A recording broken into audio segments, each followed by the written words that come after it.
if we look at the way we normally focus on improvement, and you think about these three icons in the graphic, which of the three would you say has been the primary focus of what we have done here? Where do we put most of our energy? Process.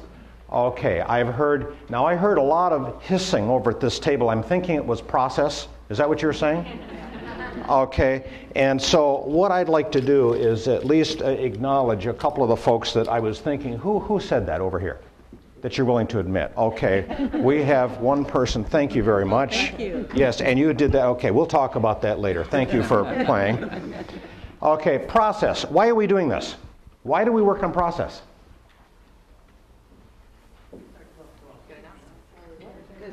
That's what takes up 80% of your time. Because that's what takes up 80% of your time. Excellent. Thank you very much. Yes, so if it takes up 80% of your time and we make improvement on it, it should have impact on the other two topics, wouldn't it? Well, that's what we're going to check. Let's examine the kinds of initiatives that are common and have been common for the last 20-some years. Let's just go down the list. And if we had three options, that is to think about whether these things focus mostly on process, on products, or outcomes, let's see which of them applies most. So if you take total quality management, where would you say that tends to focus most? Process.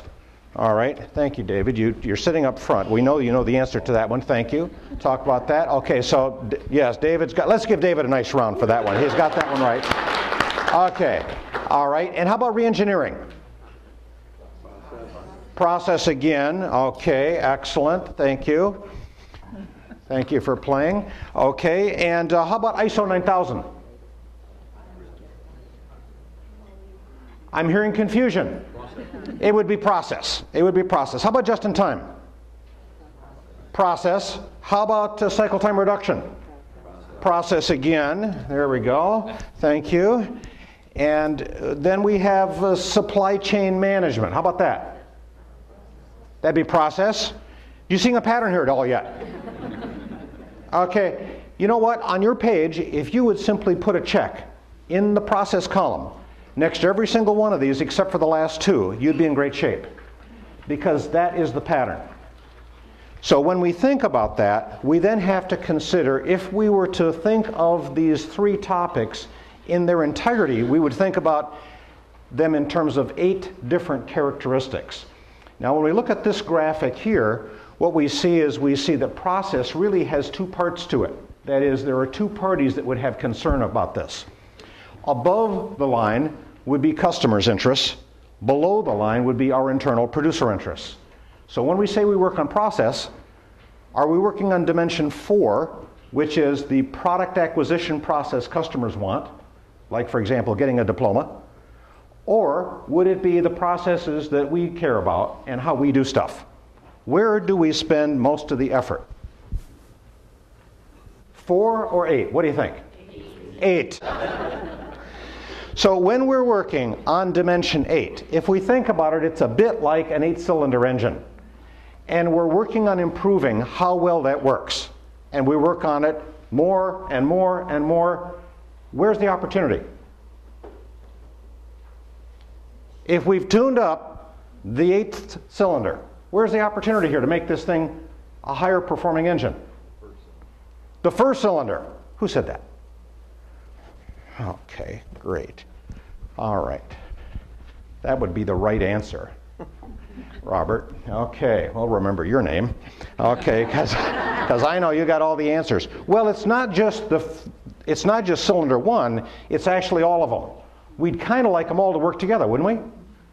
That's how it's supposed to work. And so what we're going to do is we're going to follow Robert's suggestion, and that is we're going to start with dimension 1. Because if we can make that one work really, really well, the rest of them are going to be much easier to achieve alignment. And so that's where we're going to go. Now, before we do this, you notice in the slides there's something called C3, and C3 stands for customer-centered culture. My understanding is that everyone here cares deeply about customers, even though we may not be so comfortable with that particular term, customers. So what we're going to do is we're going to scratch some of the words we use and replace them with others. And you'll be happy to know that one of the words we're going to eliminate this morning will be the word customer. And I'll come back later, we'll talk about how that would be. But this customer-centered culture stuff, what that is about integration of about 6 main areas. And we'll get a little sense for what those are as we go on. Let's talk back about these 8 dimensions. If we talk about customer desired outcomes, that would be dimension number 1. These are the things that customers want to achieve as a result of working with us. And if you look at the bottom of the graphic, what you see that outcomes really deal with purpose. Products deal with our identity, and process, of course, would deal with efficiency or activity. So part of our challenge here is to see if we can separate out these 3 kinds of topics so that we have unambiguous focus. So when we say customer desired outcomes, let's test that for a moment. Let's think about some other industries other than ours. One thing I've discovered is that we have 20/20 vision when we look at someone else's business. Let's take a look at another industry. How about the cosmetics business? What outcome is it that customers want when they work with the cosmetics business? A return to youth. A return to youth. Oh man. We got a nice round, I think, up here, don't we? Okay, return to youth. And I have a button for you. I believe what you're talking about is hope. Thank you. Yes, hope springs eternal. And if you're not quite sure about this, take a look at some of the products that are out there. Okay, now the guys in the room are probably not familiar with this one. But, hope in a jar, that's one possibility. And if that's not quite working for you, when hope is not enough would be the next product you'd try.